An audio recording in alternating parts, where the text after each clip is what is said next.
Welcome to today's podcast interview. I brought on Byron Morrison. Byron, welcome. Hey, thanks for having me here. Please give the listeners a little background. Where do you live and what do you do? So, my name is Byron Morrison. I'm the author of the book, Maybe You Should Give Up 7 Ways to Get Out of Your Own Way and Take Control of Your Life. I'm based in the UK, but at this point in my journey, I've been fortunate now to work with people in 15 different countries, all with the focus on helping them break through the barriers that are holding them back from getting to the next level of success.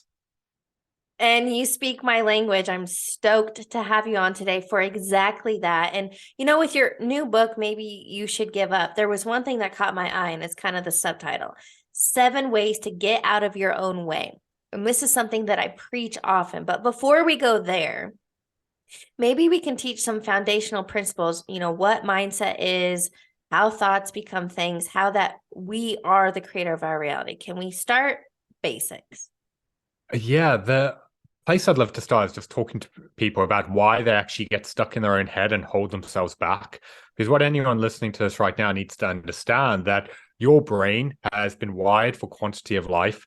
And what that means is it's been programmed in a way that it wants to survive. It doesn't want to thrive. It wants to keep everything the same amount of weight on your body, the same types of relationships, the same amount of happiness, wealth, and joy. It wants to keep everything the same because everything in your past has been survived, which your goals, your dreams, your aspirations, they're all new. And that's why they bring with them an inherent risk. And that's why whenever you start making progress, your brain panics because it's scared of the unknown and it fills your head with all of these doubts, these sabotaging thoughts and negative fears because it wants to keep you stuck. And that's why mindset's so powerful, because until you change the way that you think, you're never going to actually reach your potential. Okay, on that note, ultimately what we're talking about is the comfort zone, or as Dr. Joe Dispenza describes it, the known. And you're right. We're wired for safety. The ego wants to keep us safe. That's its job, which is great when we're being chased by a bear. But when we want happiness, freedom, abundance, things outside of the known. So what's coming to mind, I don't know if you've heard this talked about before, but Ed Milet is the first one I heard explain it. Think of our set point, our current identity, our comfort zone as a thermostat. So if our set point is 75 degrees, the known, that's what we're comfortable with. For example, 70% of lottery winners, so people that win millions of dollars, multi-million dollar jackpots, blow it all within 3 to 5 years because of their set point, their thermostat. So can we talk about the importance of, number one, what is your identity and how to create an identity shift to create the business success, financial success, happiness, relationships, health that everybody is seeking? How do you do that? Yeah. So the first thing you need to understand is that, as you said, we all have an identity. And at its basic form, this is the way that you view yourself. It's how you believe the way that life has to be, who you are, what you can and can't do. And back to what I spoke about with your subconscious mind and the way it's wired, your brain wants to keep you consistent with that identity. And this is often why you're stuck, because the habits, behaviors, and routines that got you to where you are aren't going to get you to that next level. And that's why every new level of success requires a new level of you. So you need to make a change on an identity level. And the way that you do that, and anyone listening to this right now can do it, is you need to think about the vision of the life that you want to create. And then you need to get an image in your mind of the person that you became in order to make that happen. Really get that image and then ask yourself, what did they do every single day to get them to where they are? What habits did they create? What routines did they develop? What non-negotiables did they follow through with that helped them turn that vision into a reality? That's going to help you create a blueprint to really figure out these are the changes you need to make to actually become that best version of yourself. And then the key thing is you have to start pushing yourself to show up as that person in everything that you do, rather than relying on willpower or motivation or feeling like doing things. Yeah. Whenever you're in a challenging situation, you have to ask yourself, what would the person I want to become do right now? And you have to push yourself to take that action, because you reprogram your subconscious mind by constantly being aware of the changes you want to make and then pushing yourself to take action on it. So it's coming to mind, somebody, for example, let's say for easy math, they make $100,000 a year. That's their known, but they want to make $500,000 a year. So somebody who's never had that conditional state that they desire, They might be thinking, well, I've never made 500 grand. I've never been married. I've never started a business. So how can I start being and doing the things that that person would have if I've never been there? So the thought that came to mind is find evidence, find somebody who's already done the thing and learn how they're doing it, right? Yeah. I know you're also a big fan of Tony Robbins, and one of my favorite quotes from him is success leaves clues. And if you have a look at the people who've really achieved the results that you want, it's going to allow you to see the changes you need to make. But also, I always advise to people work in 90-day sprints, because while it's great to have a vision of where you want to be 12 months or 5 years from now, the reality is so much can change. And this is why, if you really think about, okay, that's a rough idea of where I want to be. Where would I have to be in 90 days to be on track?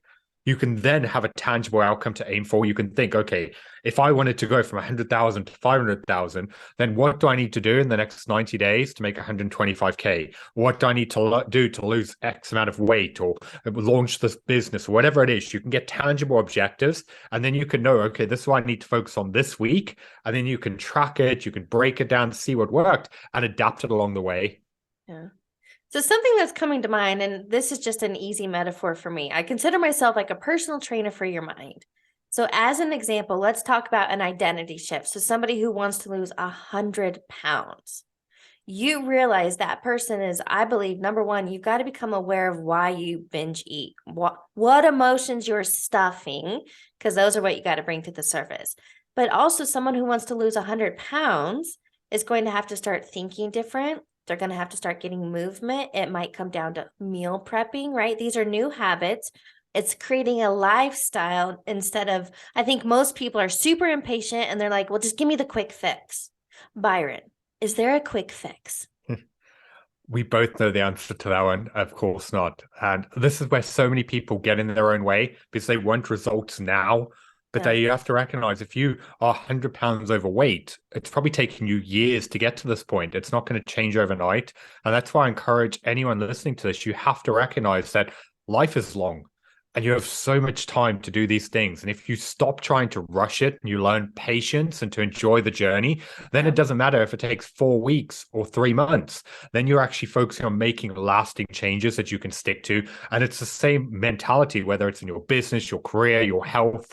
You have to take it in the rate that it's actually possible. But yeah, yes, have big goals and push yourself to greatness, but don't set yourself up to fail by being like, if I don't get it in a week, I failed. Like, it's never going to work. Yeah, impatience is never going to get you there. Something that you just touched on is you got to have belief. Now, I'll share my personal story. I believe entrepreneurship is personal development on steroids. I've had to come up against myself a lot. So as an example, a few years ago, when I was sitting in self-doubt, imposter syndrome, and procrastination, it equaled $0 in my bank account. And I realized I was the only person who could change that outcome, and I was the only person that created it.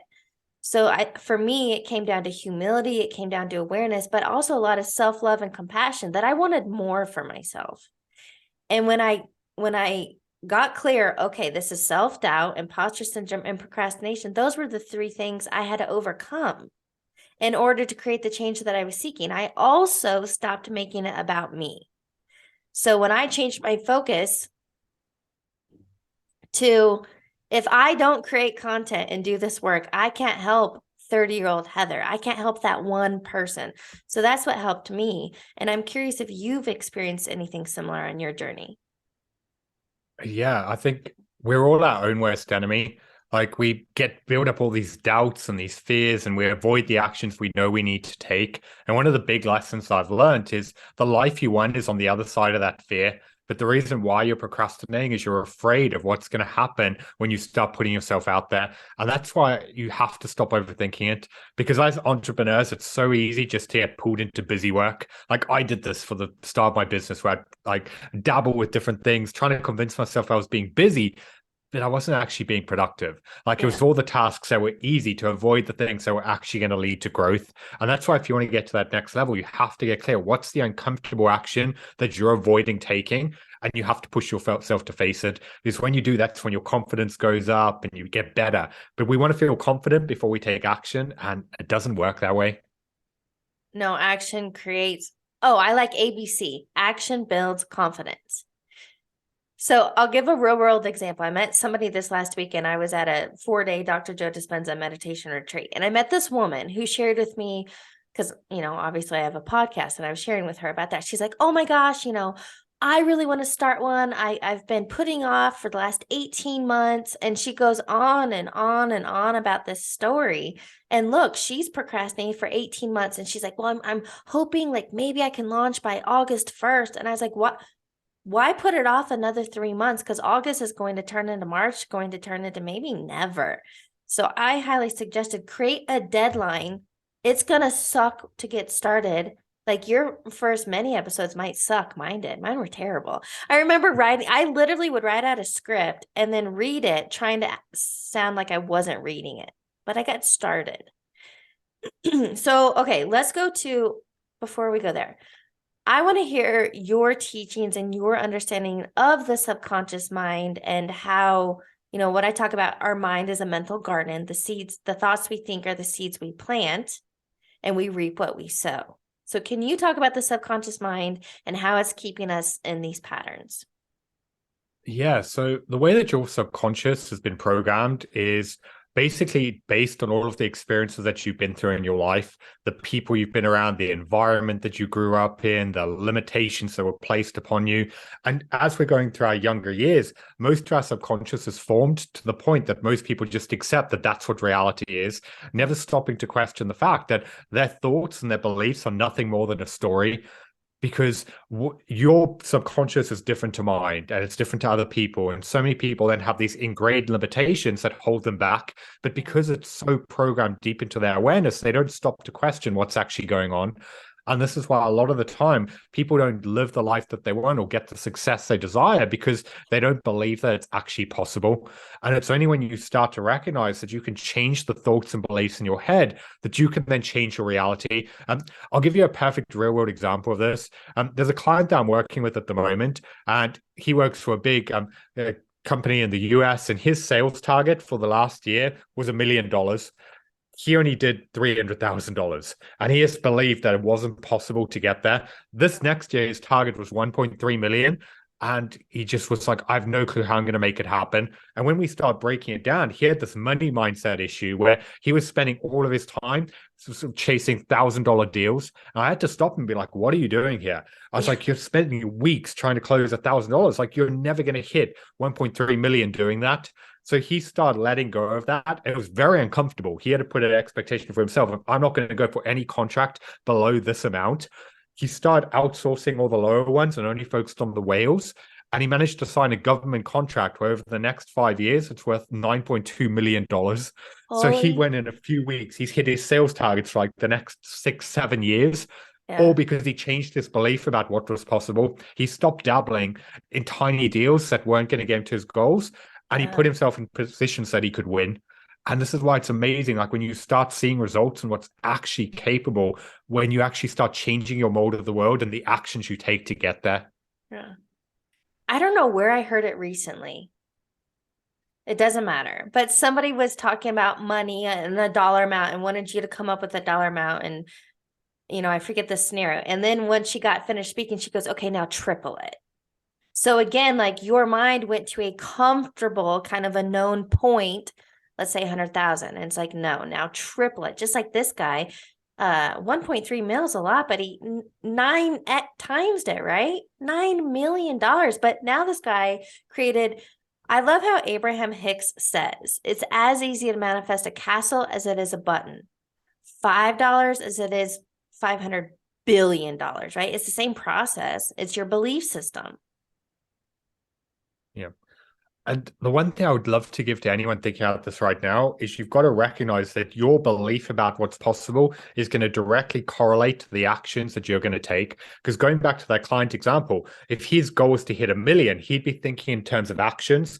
that would help him get him there. But if he doubled that goal, then he'd have to rule out a lot of the smaller actions because it's not Yeah. going to work. And this actually happened to me a few months ago. There's someone that I really respect, who's a kind of big mentor in the tech world. Him and I go on a call, and I was talking to him about my upcoming book, and I said to him, like, the goal for this is we want to sell at least 5,000 copies in the first week, because that'll help us hit Wall Street Journal. He's like, great. What would you have to do to sell 500,000 copies? And I was like, well, we'd have to probably do this, this, this. And he's like, great, go do that. And it's just like, it's just like a real world thing, even with me. Like, I'd limited in my own thinking because I'd set a target, and he has challenged me like, okay, but what if you had to go bigger? What would you do then? And this is why I'm such a big advocate that you need someone to challenge your ideas, whether it's a coach, a mentor, someone to push you to think bigger. Because even if you're really into personal development and mindset like we are, we still get trapped in those things at times. You need that outside support. Okay, but Byron, on that note, I want to hear from you because something comes to mind for me, but I want to hear from you. Now, in the business world, and a lot of us are taught you got to hustle and grind. It's all about strategy and make shit happen. I think that's one way to do it, but I don't think that's the easiest way to do it. So I'm curious, for you to want to sell 500,000 copies, is this about more strategy, more effort, more marketing, or is it about something, an internal shift for you? It's definitely a mixture. Like, if you have a bigger goal, you've got to have a different strategy, because a strategy to say sell 500 books or make $5,000 is going to be different to a strategy to make 500,000. So there is going to be a pivot there, but it's also got to be you honing in on the things that actually drive growth. Because a lot of the time we're convinced that hard work is the key to success. But if that was true, that everyone who worked hard would be successful, yet there's so many hardworking people living paycheck to paycheck. And that's why you've got to recognize that just doing more time or doing more tasks isn't going to give you a greater result. You've really got to hone it in and be like, what are the few things you can do that have the biggest impact? Yeah. What is really going to help you drive growth? And that's probably going to be a handful of things rather than many things stretching you thin. So it's definitely a mixture of strategy, but then also honing in on what's actually going to move you forward. Yeah. Something I talk about is the 80-20 rule, that any success in life is 80% mental mindset, 20% strategy. And I've actually gotten to the point, I think it's more like 90-10. Yes, you have to take action. Yes, you have to create content. Yes, you have to get on podcast or whatever. But I found even more important is like the energy that I bring to my day. If I spend time in the morning filling up my cup, having clear intentions and visuals for the day, that's far more important than just like diving straight into my email and trying to make things happen. Do you know what I mean? Yeah. And to anyone listening to this right now who may not fully buy into what you're saying, because there will be some people who are like aren't convinced on the mindset thing, and they're like, no, my strategy's broken. The thing I would point out is you can give 100 people the exact same strategy, but they're all going to get different results. And what really separates them is their mindset and how they implement and follow through. And that's why I couldn't agree with you more. Like, the strategy is there, but it's like, how are you showing up, and are you actually doing the things that are going to get you to where you want to be? Okay, I'm going to give another real world example, and then I want to talk about something else. I spoke with a woman a few months ago. She's a top realtor, like the #1 realtor in her city, in her region, but she's fallen off track. And so she's talking me through all these things. She's got inconsistent habits. She really fell into self-doubt. Who am I to do this? And she's like, but I think I need to spend more money on marketing and strategy. And I was like, no, that's actually not the first thing you need to do. You got to get over the self-doubt and the imposter syndrome and get back into consistency before you just go blow more money on marketing. Would you agree with that? Yeah, because you can go and spend a ton more money on marketing, but if you aren't closing deals and you're not showing up and you're not being confident, people sense that you're not going to close. Yeah. And that's why, you really have to get out of your own head first. You need to figure out what's going on, especially in a situation like that. If you're someone at the beginning and you've never really had any progress, it's probably a little bit different to someone who's already at the top of their game. They need to figure out what's throwing them off course and how do they then turn it around. So yeah, I love the guidance that you gave to her, because that's exactly what I would have said as well. Yeah. Okay, so something else, we were talking about the subconscious mind. I love how Dr. Bruce Lipton, because if some people maybe don't understand the subconscious mind, but I talk about this a lot, so anyone tuning in would get this. But if somebody is new to this subconscious mind, Dr. Bruce Lipton explains that the current printout of your reality is literally a reflection of your subconscious programming. For example, the money in your bank account is a reflection of your money mindset. The current reflection of your business success, again, is a reflection of your self-image, the subconscious programming. Is there anything else you want to say about the subconscious programming on how to create that identity shift? Yeah, so the thing is that you really need to take some time to bring into awareness what's holding you back. Because if you're not getting the results that you want, something's off. Is it because you're not taking consistent action, because you're not believing in yourself? You've got doubts and fears. If you don't become aware of what's actually in the way, you're not going to be able to overcome it. And a big part of that does come just from you slowing down and being like, where's this resistance coming from? Why am I not taking action? Why am I avoiding this? Because that's going to give you a better awareness consciously of what's holding you back. And then you need to become like really aware of when that's actually coming up for you, because knowing it and being held back by it are two very different things. Like we can have a conversation, we can talk about all the things that you should be doing, but if you then go and you fall into those traps, it doesn't matter. So you have to then become aware of the triggers and when it's coming up and how you need to navigate it differently. Because when you start taking different action and you start changing your beliefs and you see different results, that's how you can start reprogramming the subconscious. It's all about getting awareness of a reoccurring pattern and then taking the action related to it. So just in short, like you need to become aware of where you have these mental blocks and then what is triggering it and what actions do you need to take differently in the future. Yes, I couldn't agree more that the first step to creating change is awareness. So thank you for that.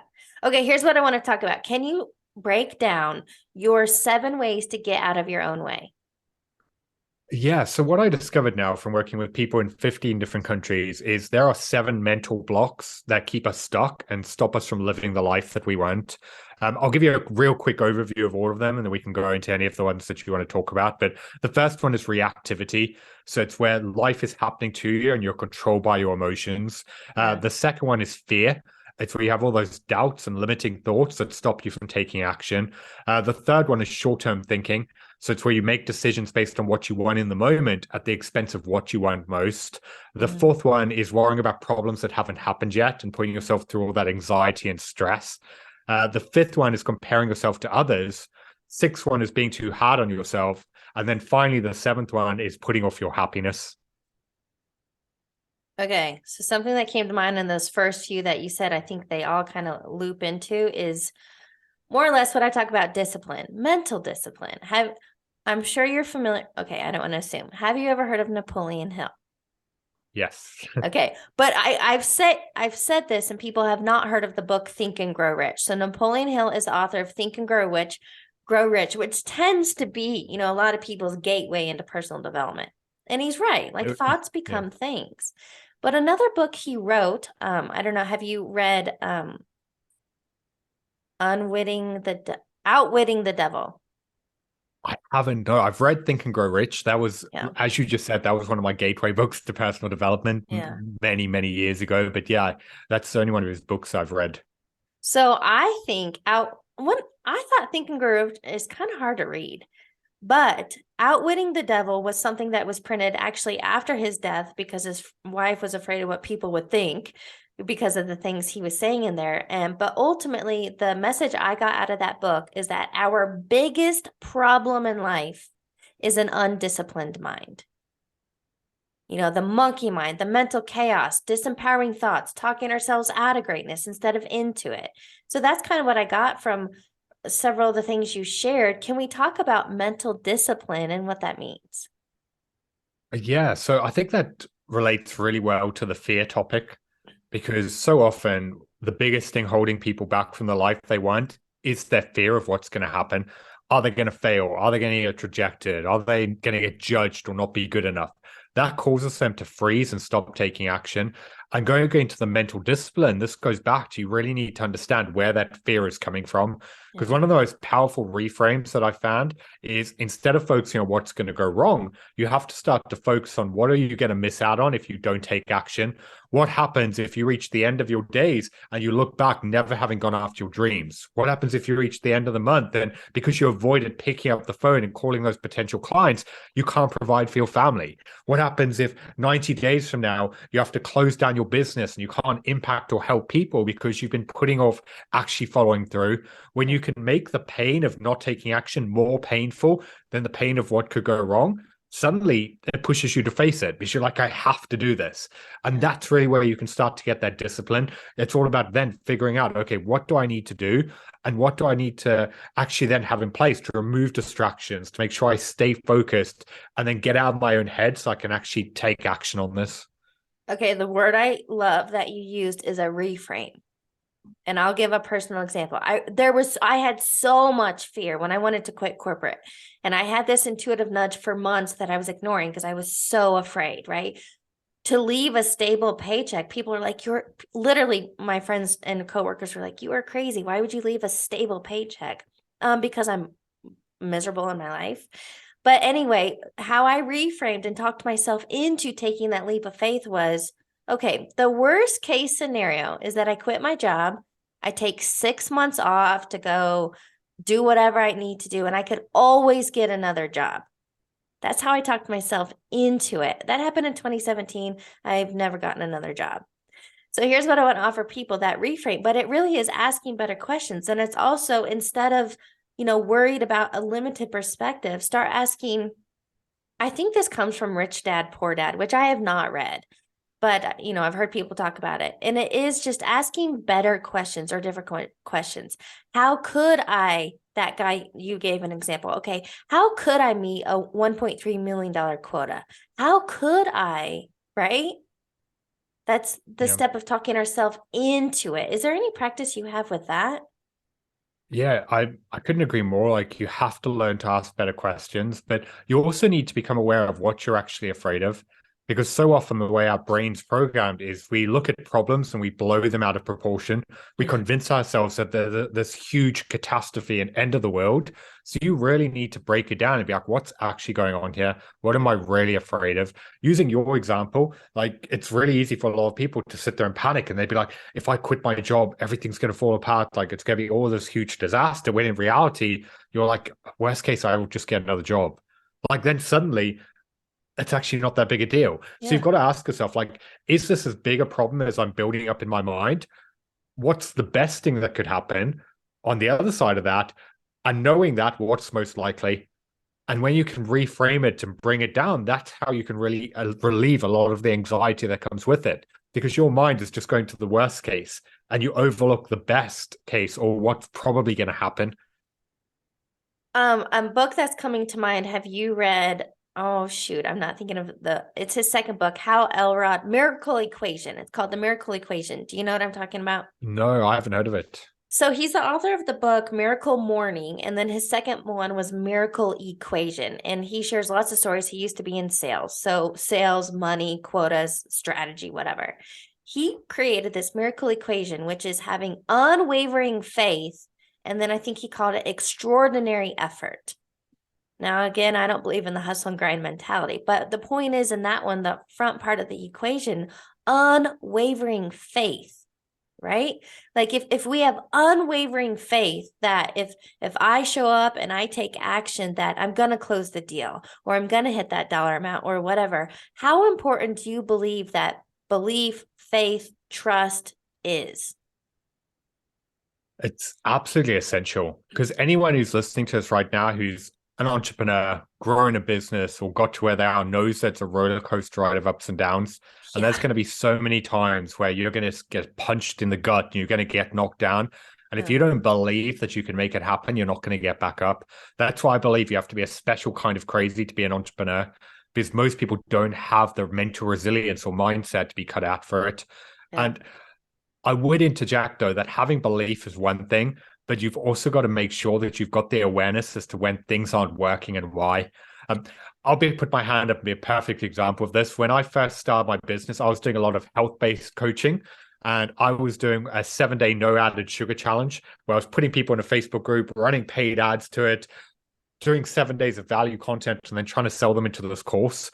And I'll admit that I tried it 7 times before I realized it wasn't going to work. And it was the definition of insanity, was doing the same thing over and over again, hoping for a different result. I had the belief I could make it happen, but because I was blinded to it, I didn't take the time to think, like, what's actually going on here? And it was anywhere I could step back. I was like, do you know what? Actually, I haven't asked if I'm trying to sell something people actually want. And when I realized that I was trying, what seemed like a great idea in my mind wasn't what the market desired, that was when I could pivot and try something else and get it to work. So yes, have all the belief in yourself, but also take time to take stock and figure out what isn't working and why, because otherwise you'll just keep repeating the same mistakes and you're going to stay stuck. Okay, so here's my question for you. How do you decipher the difference between, okay, maybe I'm 3 feet from gold, keep going, this is a long haul. We're running a marathon here versus, okay, this is not working. This is, insanity, like you said, doing the same thing over and over, expecting the results. What is the difference between 3 feet from gold and it's time to pivot? So it comes down to knowing, like, are you getting any traction at all? Like, if things are growing, but they're slow, that can be a sign that you need to double down and carry on. But if you're just like banging your head against the wall and nothing's progressing, that's a sign that actually something may be broken. And from there, you may potentially need to go and ask other people. And I'm not saying go and get their judgment and guidance. Like, it could be a case from a business sense. Go and ask your market. Figure out, is what you're doing, what's off? Ask potential people who didn't buy, what was missing from this? Get some research and insights that are going to help you get that clarity, because you can then use that to figure out what's wrong. Because it could just be a few small tweaks that you need to change to get it off. But if you just hope that you're going to figure it out, it's probably not going to happen. So there is that element of knowing when to persevere because you fully believe in it. It's going to take time. But you also need to see if something just isn't taking off the ground. It is a red flag that something's wrong. Okay, so whatever reason this is coming to mind. As an example, YouTube is a platform that I use. I post my video content to YouTube and audio for podcasting. Now, I have found that we all know short form video content does well. Instagram, TikTok, those blow up. They get a lot of traction. Well, I didn't realize that YouTube also has that. They call it create a short. So you can upload a short, 60 seconds or less. So I started repurposing video content from those platforms to YouTube, and my YouTube shorts get way more. We're talking way more views than the long form currently. So in that state, wouldn't it make sense that you keep producing more short form content? In that situation, it really depends what your goals are, because short is great to get people in, but then long is better at building trust and awareness. Yeah. So that could be a case if you use short to then get eyeballs on your long. But if your long is still generating like viewers and traction, it wouldn't necessarily mean throwing the towel and stop doing it. But it may be, okay, I need to balance that. Maybe I cut down on that slightly and I focus on shorts, but then balance that with still having the longer term videos that people are going to go to. Yeah. So yeah, you've got to then make a gut call based on the market and what's going on. 100%. I did not stop the long videos, but I'm creating more short form because you're right. It gets more people in the door, greater access. Okay. So something else I want to ask you about is how in this process of an identity shift and awareness, understanding that you can either be like your own worst critic or your number one cheerleader. And I would say generally people are their own worst critic. Now, I think there's a difference of being your own worst critic and like knowing you could do more or be more. But when it comes down to disempowering and beating yourself up, how can we help people to stop being their own worst enemy and become your number one cheerleader? Yeah, so pretty much anyone listening to this is probably going to fall into this trap because they're clearly into personal development and bettering themselves. And that's why you're always striving for more. But the problem is, while being your own harshest critic is no doubt a great motivator, it's never going to lead to any real happiness, because no matter what you do, there's always going to have been this possibility that you could have done better, you could have done more, you could have avoided mistakes. So if you're always dwelling on the things you do wrong, it's just going to constantly challenge your confidence and self-worth. And that's why there's two strategies that I love to use with this. Whenever you're going into a new project, you always have to set what I call an at peace outcome. So this is deciding in advance what is the outcome that if it happened, even though it's not going to be perfect, I would feel at peace with it. That allows you to go in having a standard that you know it's good enough. And yes, it may have some flaws, but that's okay. The second one is to reframe the negatives into opportunities. So I had this with a client recently where her and her team delivered a project and all she was focusing on was the mistakes. She was like, we should have done that better. We should have done that. We should have done that. And I had to challenge her and be like, do you know what? That's a good thing because now you've got clarity on what you do next time to do it even better. Yeah. And you can view it as this positive of this is going to give you insights that the next time you go to that customer with another project, they're going to get blown away by being even more incredible. And she's like, yeah, you're right. Like we can keep raising the standard in the bar because of the clarity we gain. But because she was just viewing it in a negative light, focusing on what she couldn't change, she was just dwelling on it and beating herself up. Yeah. And whatever you focus on expands. So if you keep focusing on the suck and what's not working, you stay stuck in this vicious negative feedback loop. Yep, that's exactly it. It's like what you focus on, you get more of. And if you keep focusing on what's wrong or what's missing or what's not good enough, you're never going to see the positives. And I know people listening to this, they probably have a challenge. Like they can be like, yeah, this makes sense, but it's still something that they can't accept. And that's why I'm not telling you to lower your goals and standards and expectations, but you have to learn to balance what you're trying to achieve with knowing when you've shown up and done your best. Because sometimes it's okay to cut yourself some slack, to just know within yourself, like I tried my best. Yes, it could have been a little bit better, but that's okay. And for me personally, accepting that was the big turning point in my life. It's where I could move away from constantly beating myself up and dwelling on what went wrong and being at peace of knowing, do you know what? I've done good here. Yes, it could have been a little bit better, but I've shown up, I've put in the work, and that's all that matters. Do you do anything to celebrate your wins?